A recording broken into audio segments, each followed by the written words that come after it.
मराठी भाषा न शिकवणाऱ्या शाळांवर होणार मान्यता रद्द करणार, शालेय शिक्षण मंत्री दादा भुसे यांची विधानसभेत घोषणा. गॅस टंचाईचा मुद्दा पोहोचला थेट विधिमंडळात. सरेंडर दे सिलेंडरचे बॅनर घेऊन सरकार विरोधात विरोधकांची घोषणाबाजी.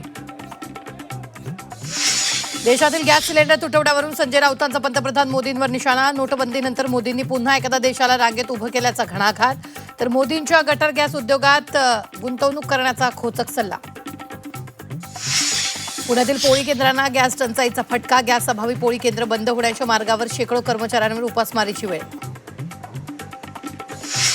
यवतमाळमध्ये एकाच घरात तब्बल 41 गॅस सिलेंडर सापडले. पुसदमधील तेलगू वसाहतीतील घटना. पुरवठा विभागाची धडक कारवाई. उन्हाळ्याच्या राज्यावर अवकाळी पावसाचं संकट. 17 ते 20 मार्च दरम्यान पावसाचा इशारा. विदर्भ, मराठवाडा, खानदेशात पावसाचा अंदाज. काही भागात गारपीट होण्याची शक्यता.